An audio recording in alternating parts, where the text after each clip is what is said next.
વડોદરા સંસ્કારી નગરી, મહારાજા સયાજીરાવ ગાયકવાડની નગરી, જેમાં આજે માન્ય કમિશનર દ્વારા 24-25નું રિવાઇઝ બજેટ કે જે 5558 કરોડનું હતું એ રિવાઇઝ કરી અને 6013.61 કરોડ કરવામાં આવ્યું છે. અને આવનારા વર્ષ 2025-26નું ડ્રાફ્ટ બજેટ 6256 કરોડનું રજૂ કરવામાં આવ્યું છે. બજેટ ખૂબ સમતોલ છે. તમામ ડિપાર્ટમેન્ટ, તમામ વોર્ડ, તમામ ઝોન, તમામ જાતિ, તમામ વર્ગ, ખાસ કરીને યુવાનો, મહિલાઓ, સિનિયર સિટીઝન અને ઇન્ફ્રાસ્ટ્રક્ચર, સ્વચ્છતા, વિશ્વામિત્રી નદીના પૂર નિવારણાત્મક પગલાં, કેચ ધ રેન થીમ આધારિત જે બોરવેલ કરવાના છે અને ડીપ રિચાર્જ વેલ બનાવવાના છે. એ સિવાય વડોદરા શહેરના બ્યુટિફિકેશન માટે અને સ્વચ્છતા અને સુંદરતા વધે એ દિશામાં એક સમતોલ બજેટ રજૂ કરવામાં આવ્યું છે. આ બજેટમાં જે ઉડીને આંખે વળગે એવા કામો છે એમાં ખાસ કરીને એવું કહી શકાય કે અત્યારે લગભગ 611 કરોડના કામ પૂર્ણ થઈ ચૂક્યા છે. પ્રગતિ હેઠળ લગભગ 2310 કરોડના કામો અત્યારે પ્રગતિ હેઠળ ચાલી રહ્યા છે. 1618 કરોડના કામો જે આયોજન હેઠળ છે અને નવીન વર્ષમાં લગભગ 1767 કરોડના કામો લીધા છે. આમ ટોટલ જે પૂર્ણ થયા છે, જે પ્રગતિ હેઠળ છે, જે આયોજન હેઠળ છે અને નવીન છે, એમ કુલ 6306 કરોડના વિકાસના કામો થવામાં આવનાર છે. આમાંથી જે નવીન કામો છે આમાંથી માનો આપણે 75% પણ એચિવમેન્ટ કરીએ તો જે કેપિટલ ખર્ચ થવાનો છે એ લગભગ 1500થી 1800 કરોડનો ખર્ચો થવાની શક્યતાઓ છે. ગત વર્ષે અમે લોકો એ જે 1200 કરોડનો ખર્ચો કર્યો છે એ 1500 કરોડ સુધીનો ખર્ચ કરવાની દિશામાં આગળ વધી રહ્યા છે. છેલ્લા 10 વર્ષનું જે એવરેજ છે એ 650 કરોડ રૂપિયાનું હતું. એના બદલે કહી શકાય કે કામની ગતિમાં બેવડો વધારો થયો છે, એટલે સ્પીડ અને સ્કેલમાં વધારો થયો છે.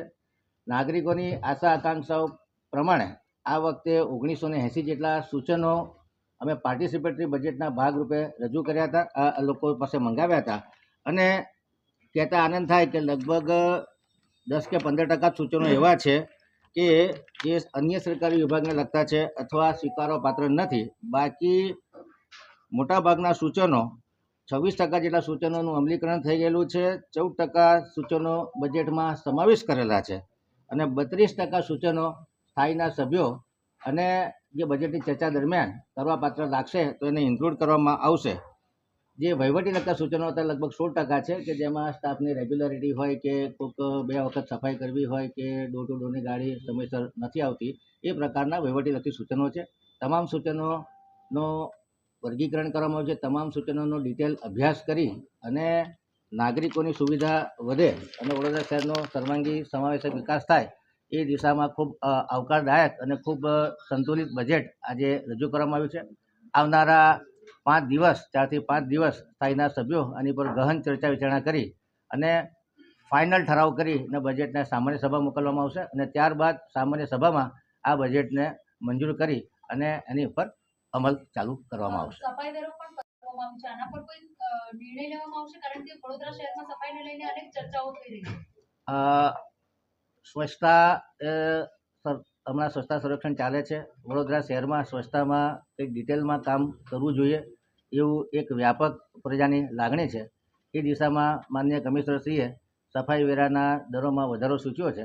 સ્થાયીના સભ્યો અને સંકલન ધારાસભ્યો, સાંસદશ્રી વગેરે સાથે સંકલન કરી અને આ વિષય પર ગહન ચર્ચા વિચારણા કરી અને આવનારા સમયમાં યોગ્ય નિર્ણય લેવામાં આવશે. પાછલા વર્ષના બજેટોમાં કોઈ વિકાસ કામો હજુ અધૂરા રહ્યા છે, નવા વિકાસ કામો સૂચવ્યા છે, તો આવકના સ્ત્રોત કેવી રીતે રહેશે? આવકના સ્ત્રોતમાં જે રેવન્યુ આવક છે અને ગ્રાન્ટની આવક છે એ આવકો ચાલુ રહેશે. રેવન્યુ આવકમાં આ વખતે લગભગ 700 કરોડ કરતાં વધુ આવક સૂચવેલી છે. જે 675 કરોડ હતી આના બદલે 750 કરોડની આસપાસની આવક થવાની શક્યતાઓ છે. અન્ય કેપિટલ આવકોમાં પણ વધારો થાય, એ સિવાય અન્ય પીપીપી મોડના જે પ્રોજેક્ટો ચાલે છે એની પણ આવક થાય એ દિશામાં કામગીરી કરવામાં આવી રહી છે.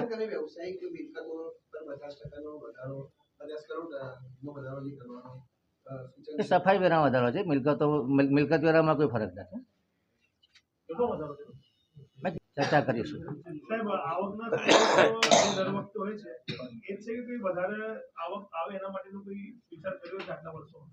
અમારી જીઆઈ સિસ્ટમ છે એનાથી માનો કે દર વર્ષે 1 કે 2 ઝોનની આકારણી થતી હોય તો આ વખતે અમારો પ્રયત્ન રહેશે કે જે બાકી વેરાની વસૂલાત છે એને ઝડપથી કરવામાં આવે અને જીઆઈ પદ્ધતિ દ્વારા જે અમારા રેવન્યુ ક્લાર્ક છે એ લોકોને ટ્રેનિંગ આપી અને દર વર્ષે 4 ઝોનની આકારણી થાય, જેથી કરીને જે દર 2-3 વર્ષે રિવાઇઝ આકારણી થતી હતી એના બદલે દર વર્ષે આકારણી થાય તો દર વર્ષે લગભગ 60 થી 70 કરોડની આવક વધે એ દિશામાં કોર્પોરેશન કામ કરે. નવો કોઈ આવકનો સ્ત્રોત ઉભો કર્યો છે? જેમ કે તમે વચ્ચે ગત બજેટમાં હતું કે પ્લોટ વેચીને કોર્પોરેશન આવક કરશે, તો એમાં કેટલી સફળતા મળી છે? કેટલે 200 કરોડ રૂપિયા પ્લોટ વેચીને આવકની વાત હતી, તેમાં કોઈ સફળતા મળી છે? જ્યારે કોર્પોરેશનને આવકની જરૂર પડે તે વખતે ડિસઇન્વેસ્ટમેન્ટ કરવામાં આવતું હોય છે. જ્યાં સુધી જરૂર ન પડે અને જ્યાં સુધી અમે લોકો સેલ્ફ સસ્ટેન થતા હોય ત્યાં સુધી ડિસઇન્વેસ્ટમેન્ટ કરવાની જરૂર નથી, કારણ કે આ કોર્પોરેશનની પોતાની એસેટ છે અને જ્યારે પણ કોર્પોરેશન ઈચ્છે ત્યારે અમે ડિસઇન્વેસ્ટમેન્ટ કરી શકીએ છીએ. આ વખતે કેટલું સૂચવ્યું છે જમીનના વેચાણને લઈને? 100 કરોડની આસપાસ છે. ઓવરઓલ બજેટ એટલે પ્રજાલક્ષી કે ચૂંટણીલક્ષી?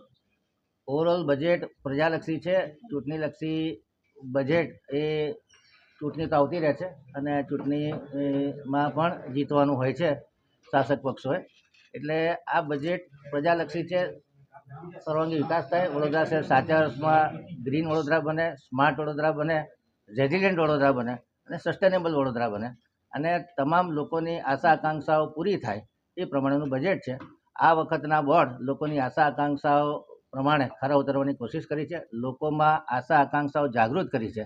આશા આકાંક્ષાઓ જાગૃત કરતાં લોકોની અપેક્ષા પણ વીએમસી પાસેથી વધી રહી છે અને એ પ્રમાણે સૂચનો આવી રહ્યા છે, એ પ્રમાણેની કમ્પ્લેનો આવી રહ્યા છે, જેને ખૂબ એકાઉન્ટેબલ રીતે, ખૂબ રિસ્પોન્સિબલ રીતે અને ખૂબ ઝડપથી રિસ્પોન્સ કરી અને તમામ સમસ્યાનું નિવારણ થાય એ પ્રમાણેના પ્રયત્નો કરવામાં આવ્યા છે.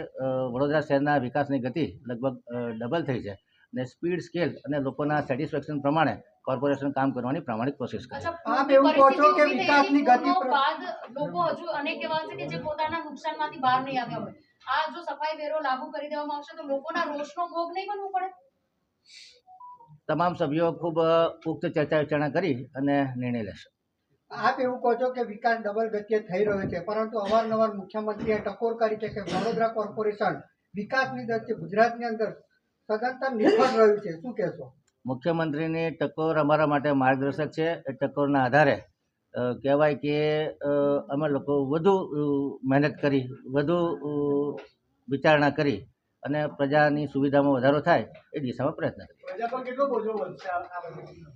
એ બહુ ખાસ બોજો મૂક્યો નથી, ખાલી સફાઈ વેરો વધારે મૂક્યો છે, એમાં 50 કરોડનો બોજો વધવાની શક્યતા. વિશ્વામિત્રીની ગ્રાન્ટવાળી સરકાર આપશે કે આપણે પણ આમાં બજેટમાં કોઈ ઉલ્લેખ કર્યો છે? અમે પણ બજેટ હેડ ઊભું કર્યું છે 20-25 કરોડનું અને સરકાર પણ એમાં ગ્રાન્ટ. સફાઈ વેરો વધારે છે તો હવે 21માં ગમતી પાલિકા કેટલું હવે આગળ વધશે? હજુ તો કમિશનર સાહેબે બજેટ રજૂ કર્યું છે, એની પર ચર્ચા વિચારણા કરી અને કેટલો વેરો વધારો અને સ્વચ્છતા સર્વેક્ષણમાં વડોદરા આગળ આવે એ માટે તમામ પ્રયત્નો કરવામાં આવશે.